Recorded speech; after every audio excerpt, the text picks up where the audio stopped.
Naked Shamanism. Welcome to With Insights Radio. I'm your host, Iggy Garcia. I will take you on a journey across the universe through shamanism, metaphysical, and holistic. So sit back and relax and enjoy the show.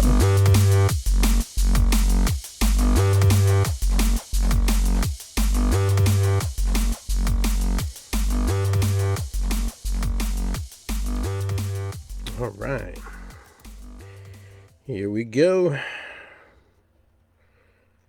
Want to welcome everybody to the show. I'm Iggy Garcia. Make sure I got here a feed on my phone in case I need to answer any questions from anybody. So I want to welcome everybody to the show. I'm your host, and I'm here to excuse me, just clearing my throat there. It's been a little bit since I've been on here. I've just been kind of doing my own thing and just kind of keeping busy and trying to keep everything going in my life. And so gonna burn a little sage here. This is actually a combination sage that I made a few years ago from my garden. Just kind of set the tone, you know.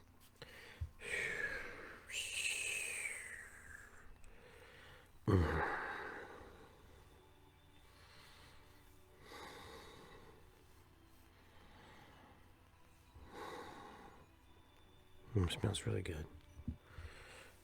So I'm gonna put this over here. Move that over here. Let it burn a little bit. That's where the show goes on. Then we're gonna light a candle like we do in every show. This is our ancestral candle. We're gonna give thanks to our ancestors. Just take a moment to just acknowledge, you know, my parents, your family members, all those who came before us to set the tone and set everything up to get us to this point in life. So thank you, ancestors, for being there, and thank you for holding space for us as we travel this road, this path, this journey. Oh, let that burn over there on the side. So guys, how you doing? I hope everybody's doing well. So we're almost at the halfway point. Actually, it is the halfway point. 6 months have already gone past of 2022, and it's amazing how fast time goes, or how fast time travels. But regardless of what it does, it's moving, right? That's what they say. It's moving. So I'm trying to sit here, get my microphone set up. I think that's better. Okay. So I was thinking about, 2022 and what kind of year it was for myself and for everybody that I know around me. And, it kind of started pretty cool with the drum circles and stuff. And then all of a sudden, boom, we had a lot of stuff happen. A lot of people got sick with COVID. A lot of people got hit hard. I got hit hard. I got hit really hard in the beginning of December when my sister, passed away on December 1st. It was just a hard moment in time. It was just difficult.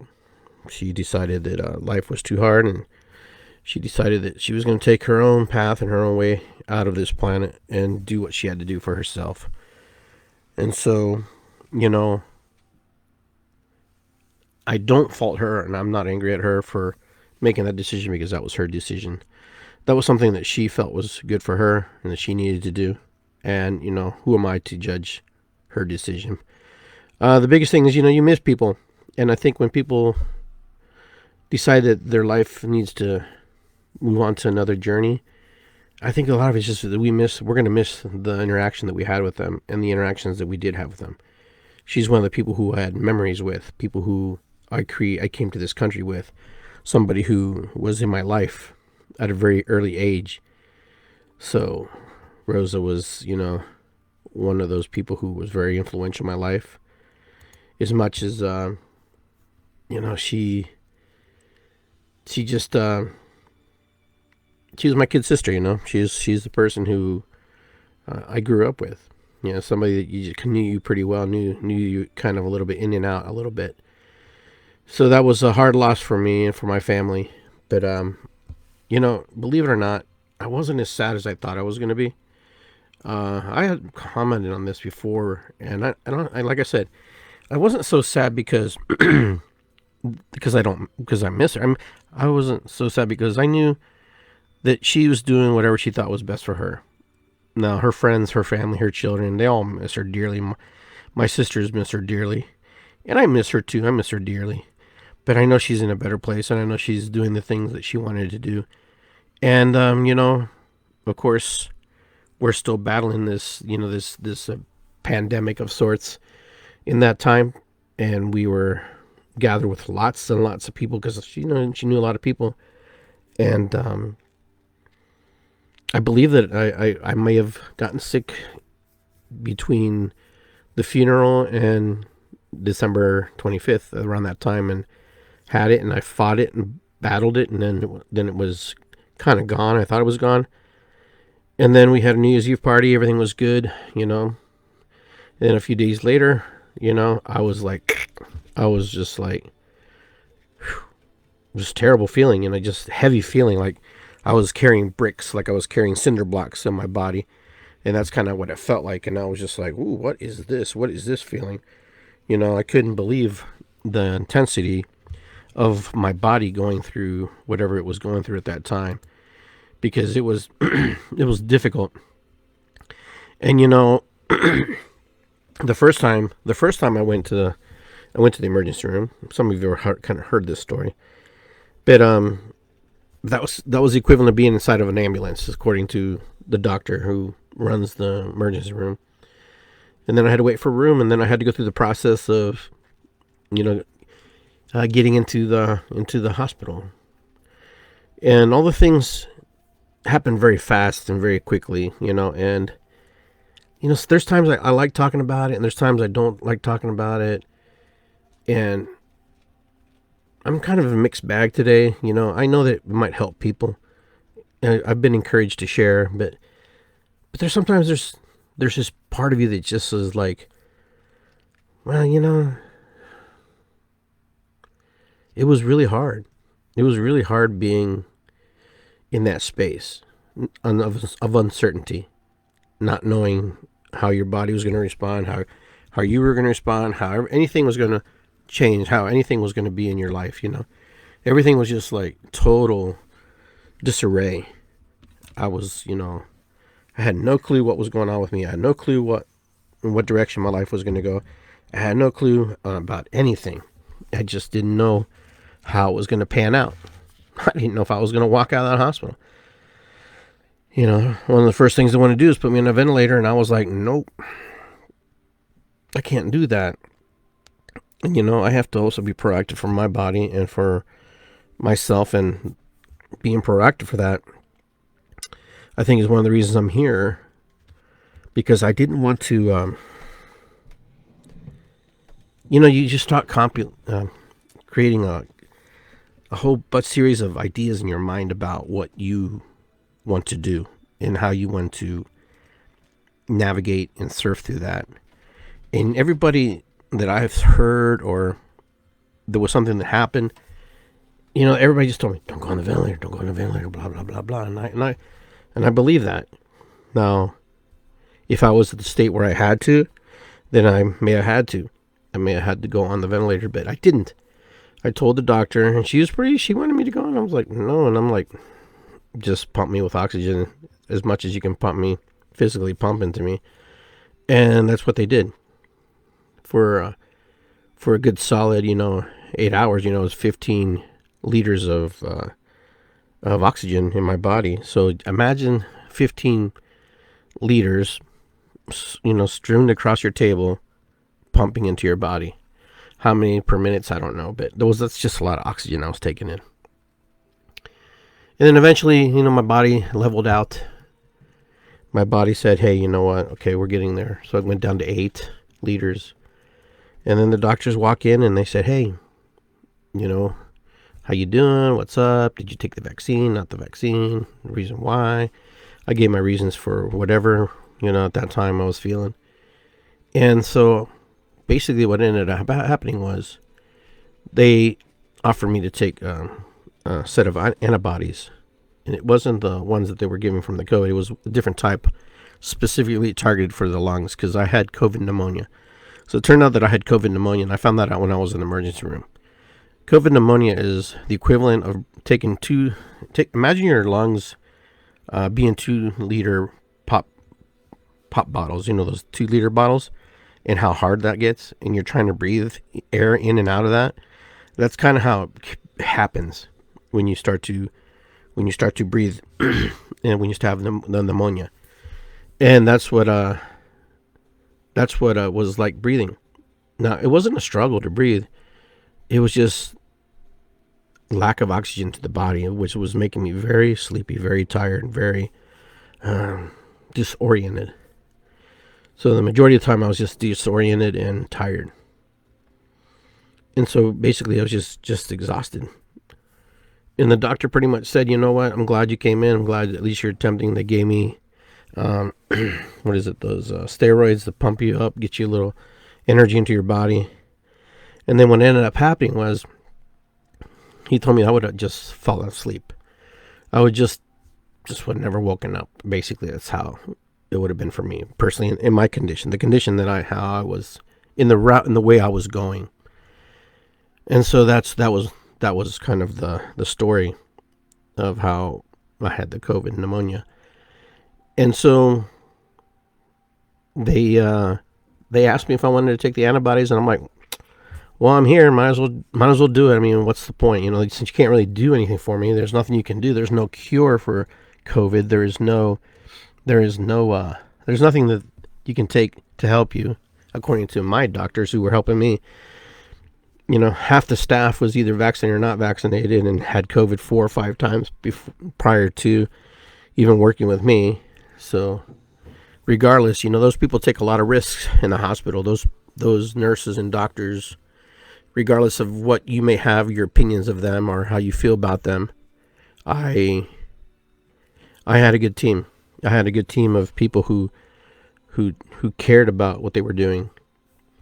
And one of the things I decided to do is to have the most positive attitude I could possibly have, and be sincere about it. That was something that I definitely wanted to do.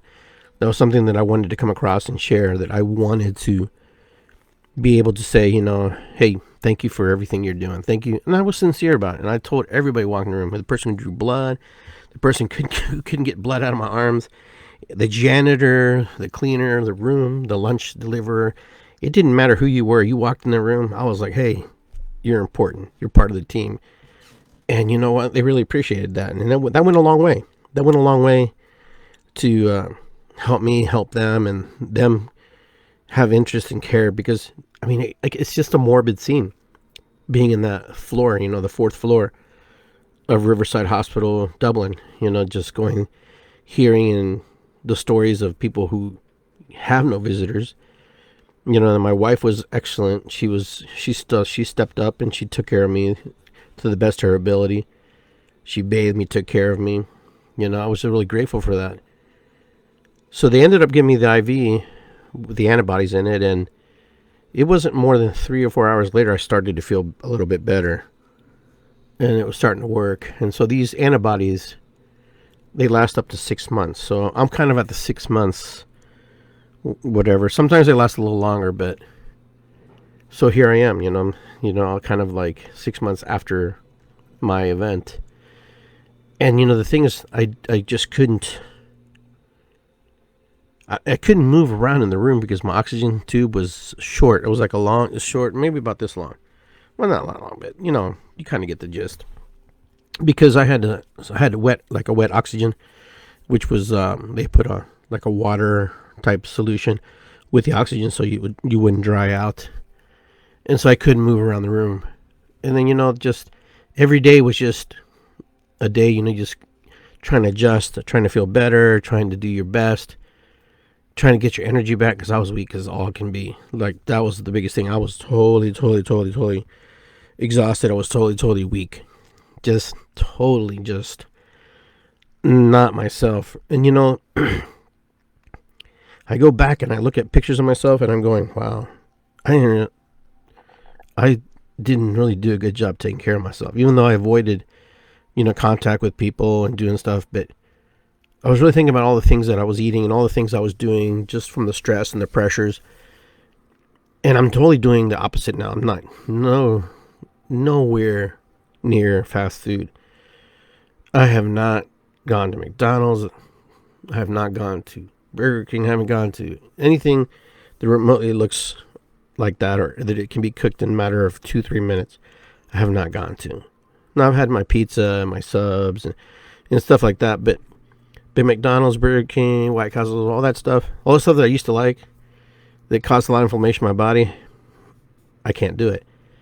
And the sodas, I cut those down completely. Like, I don't drink pop like I used to, and I didn't drink a lot of pop to begin with, but the thing was, all that stuff was causing inflammation in my body. It was causing me to get, inflamed. You have natural inflammation. You have inflammation just from things you eat, naturally. But that stuff is just toxic. So I miss it. I do miss it. From time to time, you want to grab something. But that was the problem. I wanted to just grab something because I was in a hurry. Drinking a lot of water, eating fruits and vegetables, just trying to change my diet. I'm 20 pounds lighter than I was. So I feel 20 pounds lighter. And so I'm just trying to work through that process and do better. Now, go back to the hospital room. I was just locked in that room pretty much to my own thoughts and my own vices, and to think about all the things and think about my life. Now, a lot of you know that I'm in the metaphysical. I do holistic work, do shamanic work. I do a little bit of everything, just, I'm a hodgepodge mixture of different things. And one of the things that I found is I couldn't meditate. I couldn't focus. Everything was focused solely on who I was and what I was doing in that room. And that was my journey, to sit in there and question myself, ask myself. I didn't see angels. I didn't have presence of death or presence of God. Nothing. There was nothing like that. There was nothing. I have no magical thing to report to you that was happening to me. Like, oh, this is what's happening. And if it was happening, I didn't know. Let's put it that way. If it was happening to me, I didn't see it. I didn't feel it. All I knew was that in my head, my thoughts, and I had to really think about the direction I wanted to take my life, the direction I wanted to move, and the things that I wanted to see and be part of. And I learned really quickly to appreciate the people in my life, number one. Number two, appreciate myself and all the things that I've done for me and for others, and gave myself thanks, because sometimes we don't give ourselves enough credit for the things we do. I did a show one time about how we should pray for ourselves, and also include ourselves in the prayers. And that's what meditation is. It's a type of prayer where you're meditating for yourself, inside, inward, outwardly, all on the same time. So I prayed a lot for me to get clarity. Clarity was important for me. I needed clarity to know why I was where I was, and why I 2 years and I didn't get sick. For 2 years I was fine. There was no problem. And then, of course, there was just a lot of people in the situations that caused me to get sick. But, no blaming anybody. It was no sabotage or nothing like that. It was just my turn. I was either going to make it or I was going to break it, and for some reason I'm here because, the universe, God wants me to be here. That's my belief. That's what I believe. Now, is that true? I don't know, but I believe that. I believe that, Great Spirit has a plan for me, and I have plans too. on top of, the plans that Great Spirit has for me. And so the journey was difficult. Getting back my energy, getting back to normalcy, which I'm going to tell you, today is like the first day today. I woke up today, it was probably the strongest I've ever felt. Like I felt like I used to. And for a good solid 5 months, good solid 4.5 months maybe, I was the brain fog, the body going into this weird shock, like where I just kind of got tired really quick and fast. And it's possible that I probably had, remnants of long COVID. And then it's possible because I could have had COVID. I tried to stay away from people, a lot of people. And, I took my COVID test and everything was fine. But sure felt like it sometimes, like it came back for a moment. Not so much in my lung, but just in my body. And the physical therapy I had to do, which my legs were just weak. My arms were weak. Everything was weak. Everything about me was just weak. Everything was just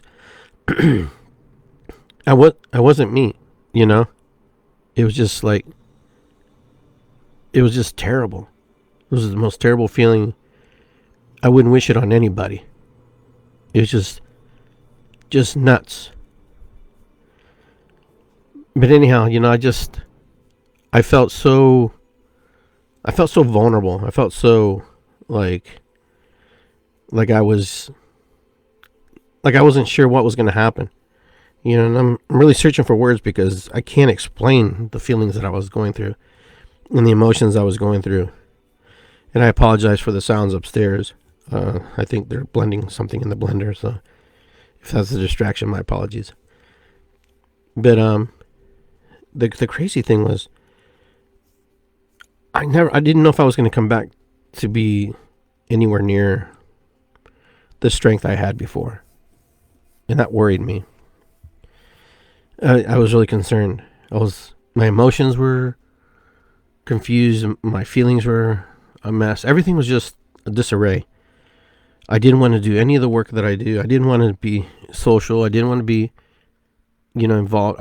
Everything was just, I was just in a weird place. Just in a weird place. And that happens, when you're going through stuff like this. And it was just nuts. It was just like I didn't know the person that I was looking at. I tried to drum. I did drum just to get my strength back. My breathing became stronger, which was good. I'm glad. I'm still working on that a little bit. I do go to bed a lot earlier than I used to. Today I'm up a little bit late. Some days I stayed up later, but I usually go to bed a little sooner than I usually do. But it's because, just your body just goes through different metamorphosis. You change. But there's so much to share, but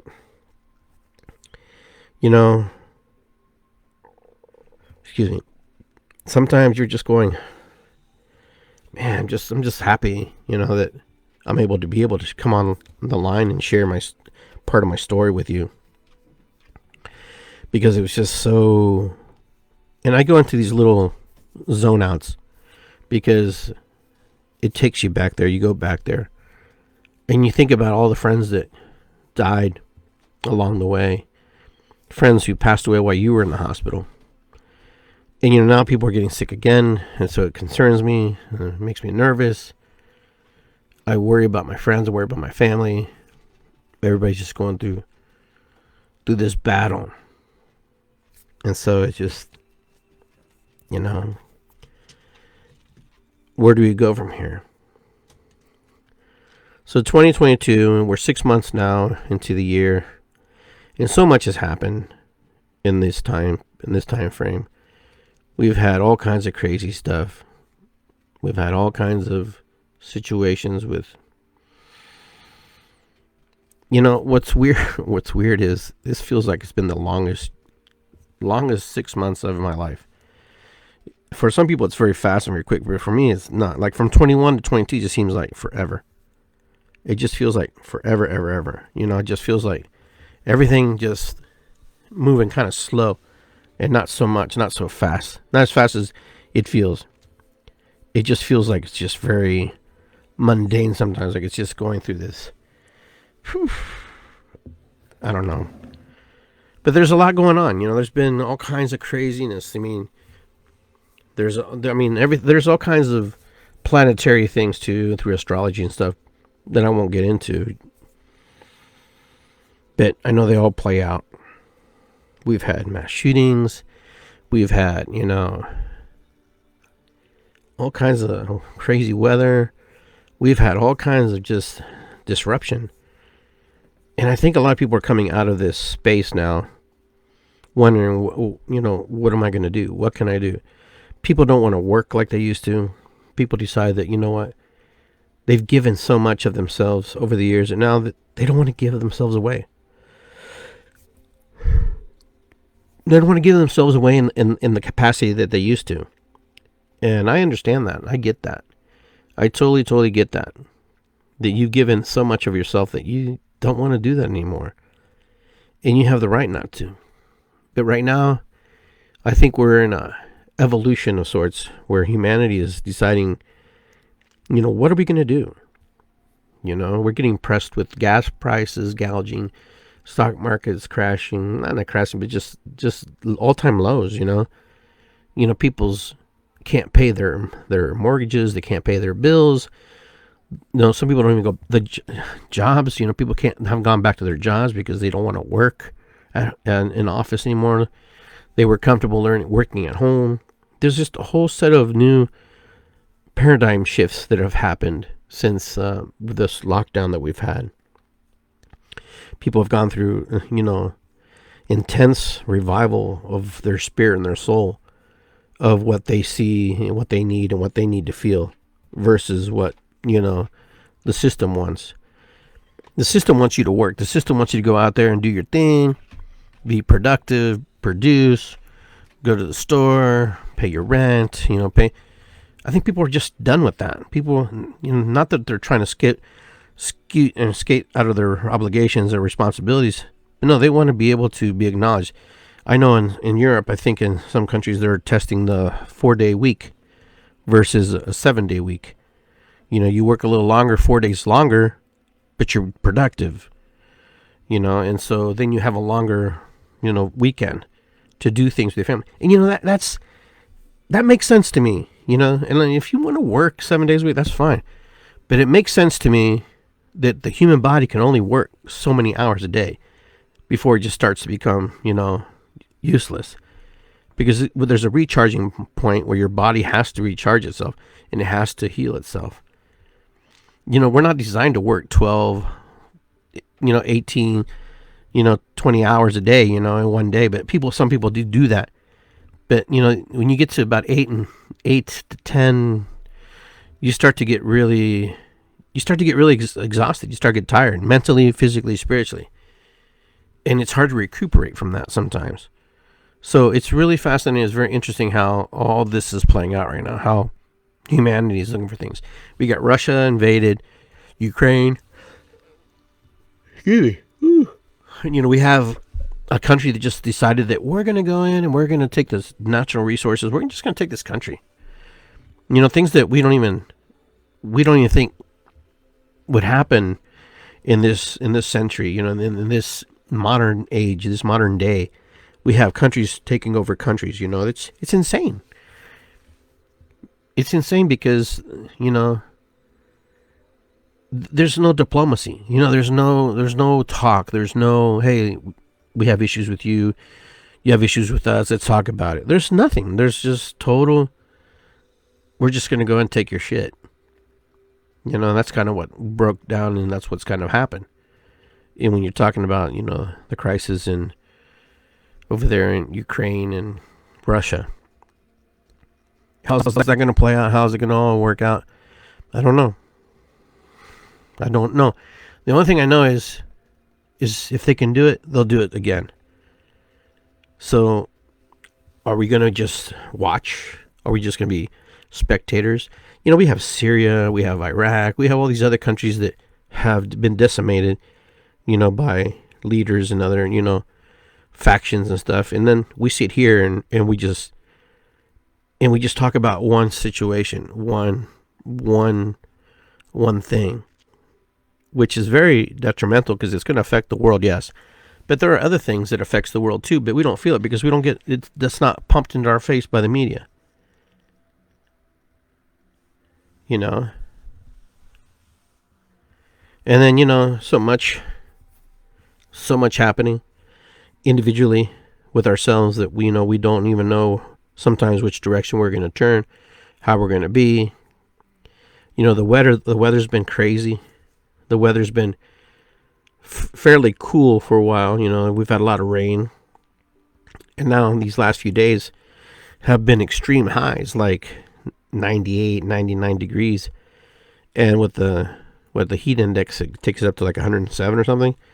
Today was a good day for me, but it was a hard day to be outside and breathe. Like, it affects my asthma, the pollen, it's just crazy how that physically affects somebody.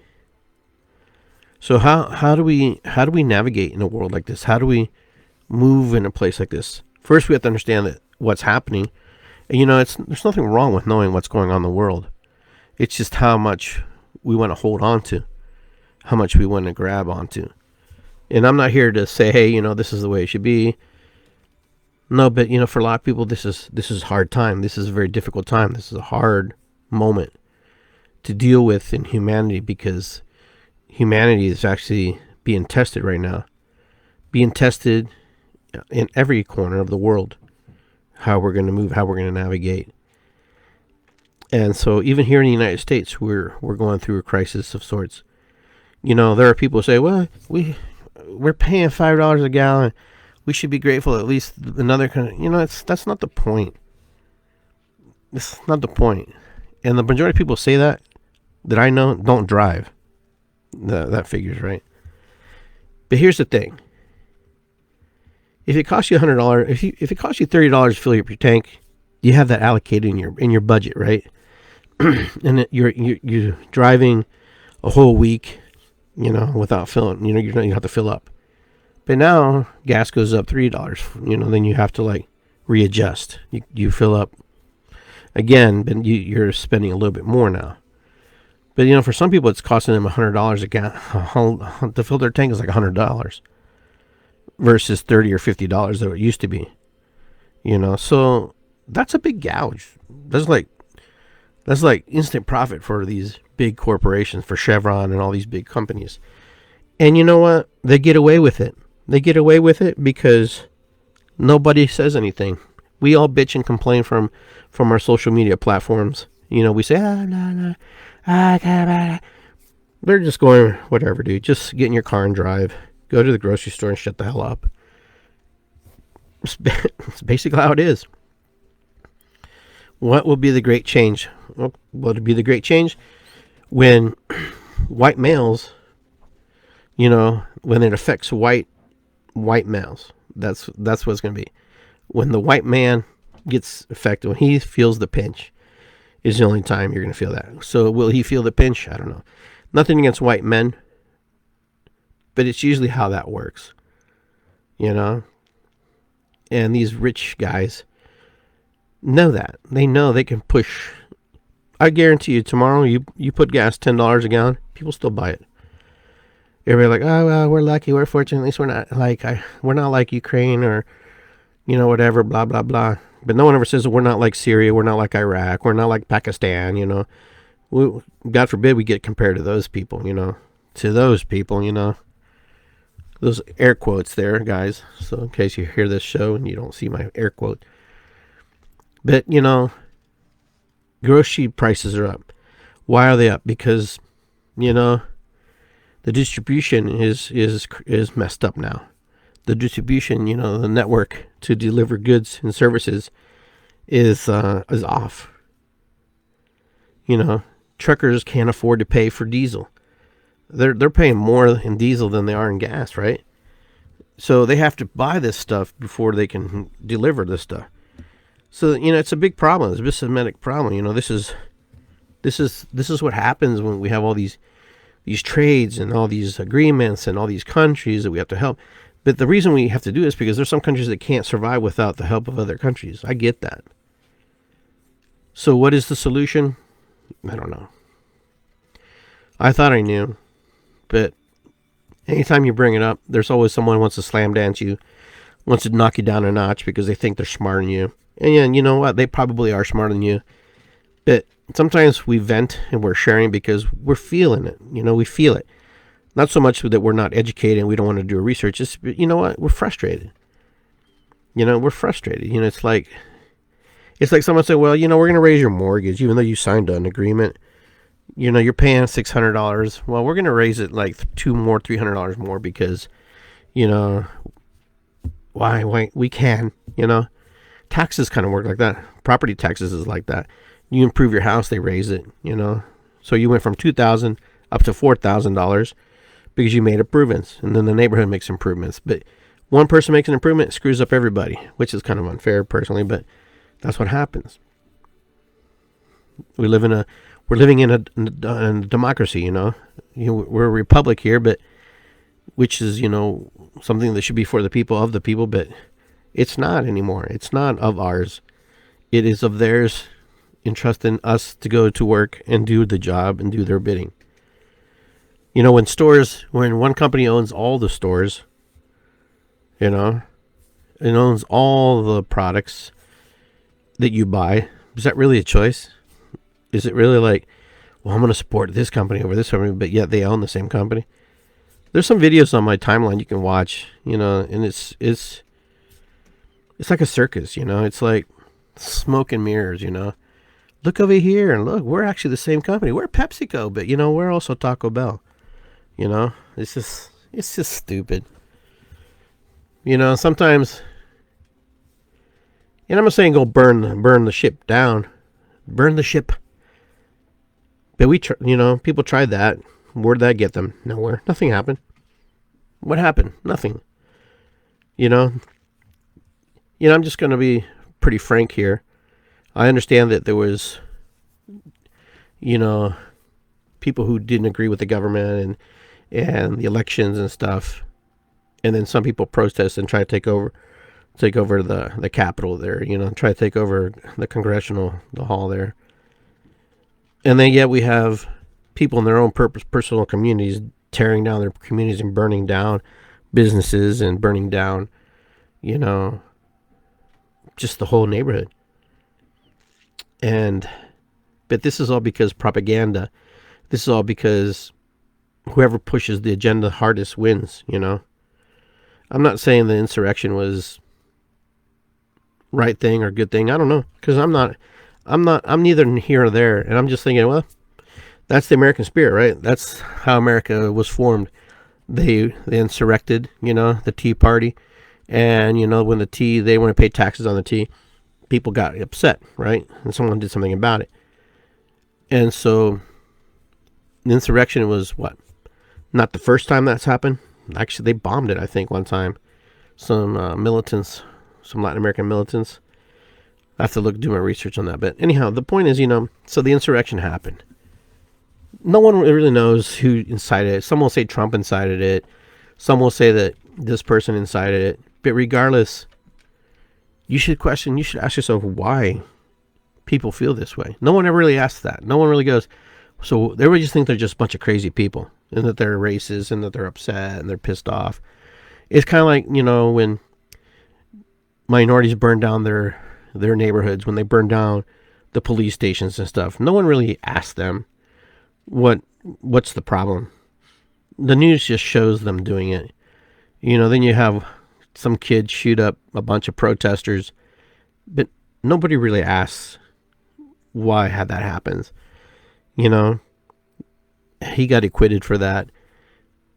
But the point is, no one really asks why someone would burn down their neighborhood. And why everybody says, let's defund this, defund that. But no one really says anything about, your grocery bill going up or doubling or tripling, or your gas going up, blah, blah, blah, At least I haven't heard very much. I haven't seen very much protest. I haven't seen very much anything of that. People complaining. Maybe everybody's okay with that. I think everybody's more inclined to, push the cart the other direction, and let's mess this guy up. Let's screw this guy up, Let's prove a point, when they talked about Hillary Clinton, she was actually the mastermind behind the Russian probe thing. That kind of just went nowhere. You heard nothing. And I'm trying to be open-minded about all of it, so I don't want you to think that I'm just siding one side, because I'm not. I just like to question everything because it's very interesting how that works and how it happens. But now, I see people posting online that they're upset with the gas prices, but what's it going to take? Whose pocketbook does it really have to hit before anybody goes, oh my God, we can't pay this? And you know how it is. Once something goes up, it doesn't come back down in this country, especially when it goes up, it don't come back down. When gas hit the $2.39 mark, when it used to be $1 or whatever, 80 something, when it hit the $2 marks and stuff, it didn't come back down. It didn't. Get a little water here, guys. It didn't come down. So if you think gas is going to come down, it'll come down what? They're hovering us at $4.99. Oh geez, look at that. They're baiting us right there. Gas is $4.99. It's not $5 yet, Iggy, for unleaded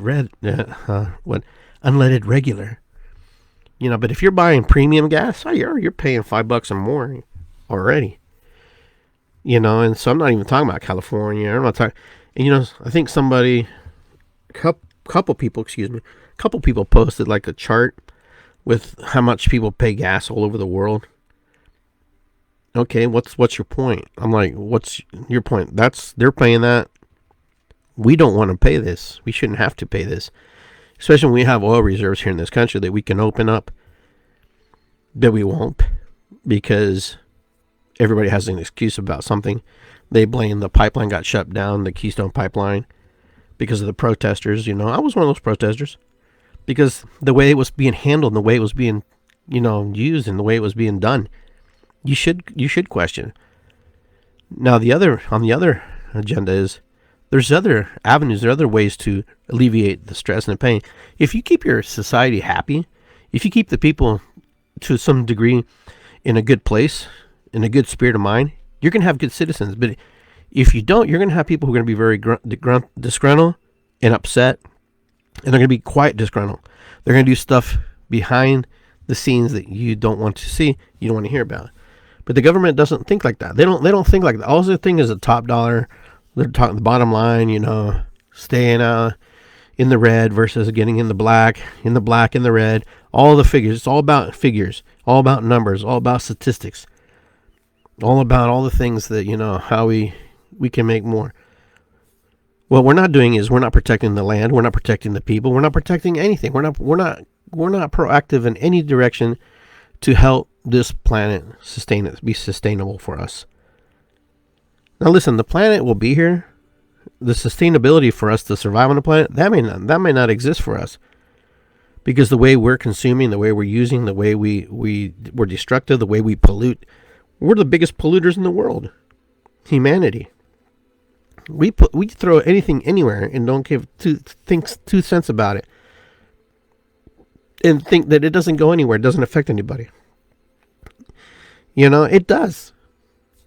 It does affect us. It does go into that place. It does go into that moment. It goes somewhere. When you throw a piece of paper or just throw a can on the freeway, it goes somewhere. Regardless if it gets picked up or not picked up. You go down your freeway and you can just see all the trash lined up against the wall. Some of them may have blown in because of the wind, but the majority of the stuff is just people chucking things out the window. Just no regard, no care, no heart, no understanding. And that makes me sad. That really makes me sad because you hate to see that. I mean, I grew up in a time, and most of you may have grown up in a time where we had Hoot the Owl, Smokey the Bear, don't give a hoot, don't pollute, type stuff, We were afraid to throw something out the window because we were conditioned to recycle. We were conditioned to put away, you know. I remember, I remember people throwing things out of the window, out of the bus when I was coaching kids, and like, why are you throwing that banana peel? Like, oh, it's biodegradable, coach. Don't worry about it. I'm like, the mentality is like, well, that's not the point. Yeah, it's gonna break down, but the point is, you just don't throw it in someone's lawn and just leave it there because it's biodegradable. That's just ignorant talk, you know. You grab it, you pick it up, you recycle, you put in your compost it, or throw it in the trash. What's it going to cost you to pick it up, throw it in the trash? Nothing. I sometimes, I would say to my kids, pick up that. Oh, I don't know who touched that. Yeah, they have a valid point. Well, I'm not going to put it up, It's like, it's not my problem. It's like, well, I didn't put it there. I didn't do it. Why do I have to do it? Because if you don't do it, no one will ever do it. And so this is where humanity is at. We try to pass the buck. We try to, figure out, who's going to help us, what's going to be the crux of the situation here. What's going to happen? I mean, Biden's only been in office 1 year, right? God, it feels like it's been 4. Honestly, truthfully, just because of all the stuff, the way that things are just moving and progressing, things that have happened just in this last, 6 months, this 1 year, it's insane. It's crazy. It's nuts, man. I'm just like, it just feels like the same politicians are always in office. They're always, and I know I'm venting here, but it always just seems like it's the same group of people all the time. Doesn't matter if it's Republican or Democrat. It just always seems like the same people. There's nothing new. Like, there's no excitement. There's no ideas. It's just someone trying to push agendas and ideologies and beliefs and laws and bills and all kinds of stuff. And the same stuff, it's nothing new. We stay poor and they get richer, They should have a limit, how much they can make. I don't know. It just seems like they come out of their office pretty rich, with a lot of money. More than they walked in with. Because it's powerful. It's powerful to be a politician in this country. It's powerful to be president in this country. It's powerful to be in some level of, position in this country. And I think it might be in any country. Being president is the closest thing to being a king, here in this country. It's the closest thing you can be, I don't know. Where do you go these next 6 months? What happens? What's next? What's our end game? What's our goal to get us into 2023? The thing is just to be able to enjoy the people around you. I mean, we're going to have to be doing a lot more things closer to home, obviously. We're going to have to be, more, cognitively aware of our spending, what we can spend, not spend, There's some businesses that have just failed because of COVID, the pandemic. And some people like to blame, politicians for that. But, who knows? I don't know. I can't sit here and say, well, this is why the reason, this is why the reason. I just know my small business is suffering because of the pandemic and because of the gas prices. Because I've had clients tell me I can't go get a salt session because it costs me too much to drive to Westerville. Because it's not one of those things that's like the first thing on your mind to do. It's not like going to the grocery store. It's like it's like a little perk if I get to go to the salt room, But that's affected my business. And it's affected other people's businesses. But either way, we're at the halfway point of the year. We're halfway, through the year. And, it's been a challenging first 6 months for Iggy Garcia, just in the physical and spiritual aspects of himself. And then with all the things that come on top of that. Where do we go from here? Where do we travel to? What are we going to see? What are we going to do next? How do we move into the direction? But things don't change. Remember that. You can still set goals. You can still set ideas. You can still have dreams. You can still do things in order to, create, to firm, and to create that vibrational energy to get to the place you need to be. Those things don't change. You just have to change the ideas and the beliefs, how it works, how you're going to move into that energy. What's going to take now? You're going to have to really work. You have to really buckle down, because right now it's really it's causing a lot of rift between, decision making on, people are starting to make decisions. Should I buy this or should I lay off of that? People are making decisions where they shouldn't have to make those decisions.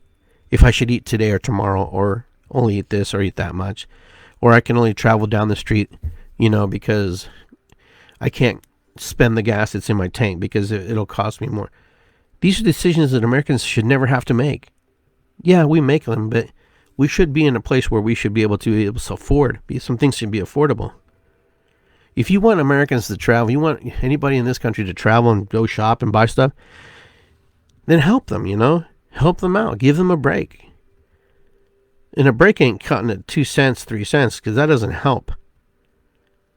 You want gas? Knock it down to $3, Put it back down to $2.38, which is still too much anyhow, considering the fact that these countries, these conglomerates of petroleum countries, these crude oil companies, have made billions, if not trillions of dollars collectively, off the sweat of our back, because they know we need it. They know we have to use it. They know. They get it.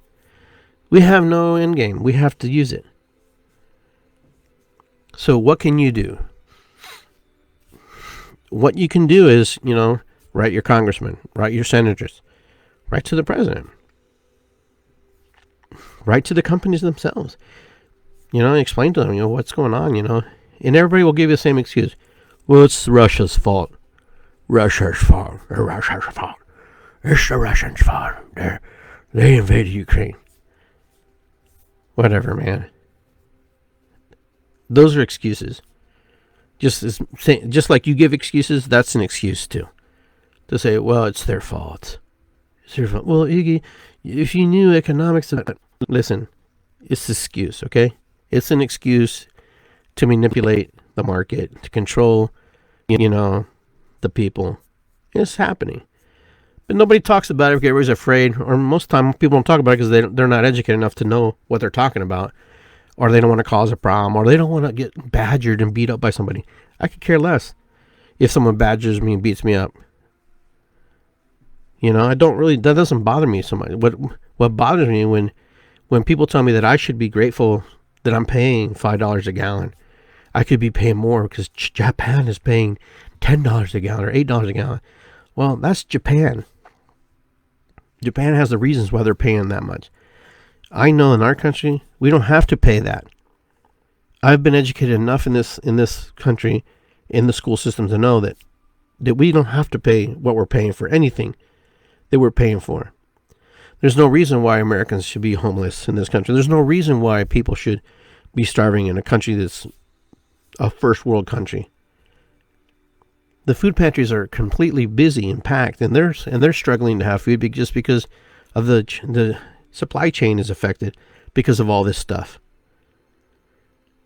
So what you're telling me, and what I'm trying to figure out here, is if we're already having these little problems like this, and these are problems. So what's going to happen in next spring? What's going to happen next summer? What's going to happen next year around this time? Something to think about, something to chew on, something to go, wow. If it's this bad right now, how's it going to be later? So those are the things that I'm concerned about. As I do my work, it's affected my business, like I said. It's also affected my business in the sense that, my clients can't come to me as often as they used to. Now, I have clients that I talk to over on the phone and stuff, and I do virtual, meetings and stuff, but it's just crazy. It's nuts. And so, but where do we go from here? Where do we go from here is we try to do better for ourselves in the best capacity we can and not get too frustrated with it. I'm not saying that we can't be educated and we can't be on top of it, but we can't just let it ride us to the ground like it has. Some of you are really frustrated, and I've spoken to some of you. Some of you are really upset. Some of you, I don't know, you're just like, bend over and just take it, And I don't know. I'm looking. I don't know why you would want that. But there's some of you just like that I know. And there's some of you who get that, we have situations we need to work on, we need to improve on. But what will that take? But we can't stop living. We can't just stop being human beings and doing things. The 2 years in the solid year lockdown what we had, that took a toll on our youth, took a toll on us, took a toll on everything. And people were really had to come to grips with who they were and who was around them, who was with them.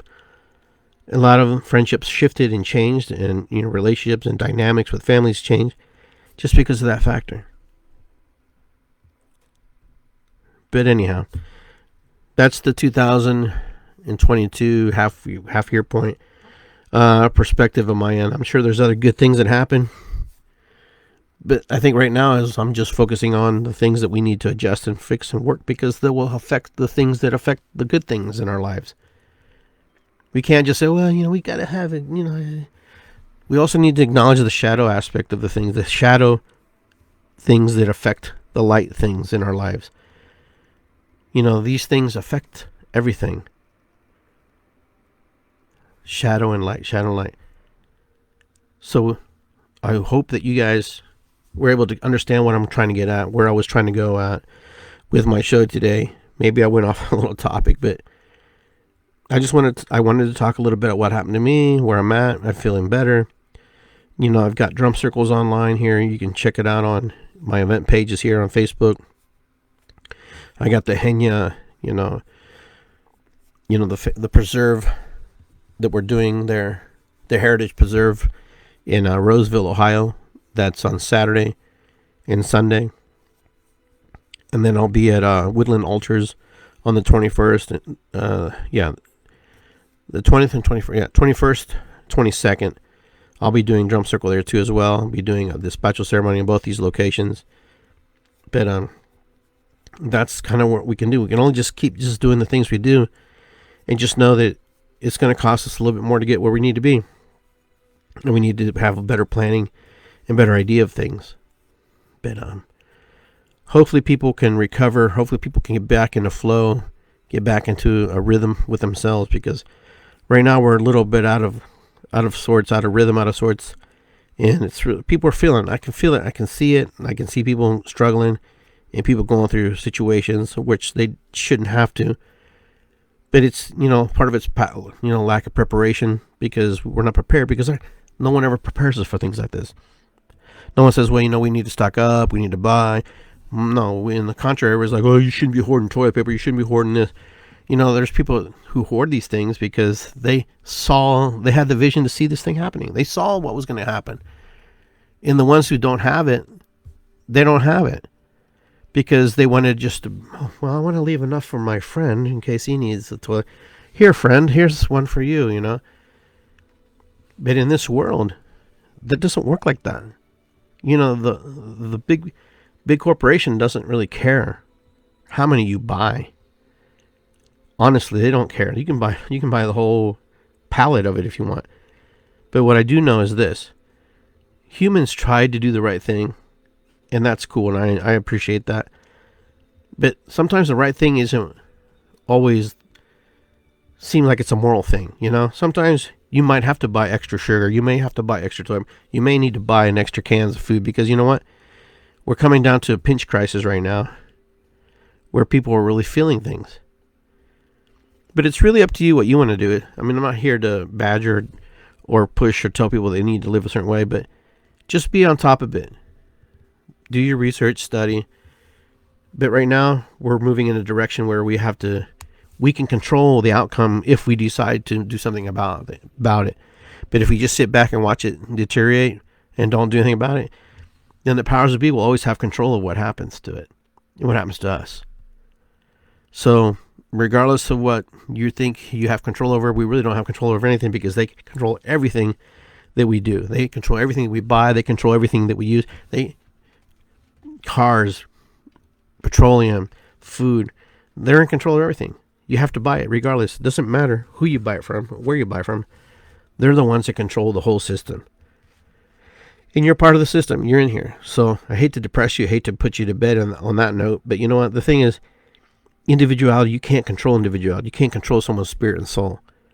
And that's something that they can never quite grasp. And they think they can, but they don't. But anyhow, guys, I want to say thank you very much for tuning in, being here with me. I hope things get better for all of us. And so I wish you a good evening and a good night. Ho'oponopono matakuiasen irisikwi. It's good to be here, and I will see you next time on Iggy Garcia Live. Watch me on my short podcast, The Mind of Iggy. I'll talk to you soon. Be well.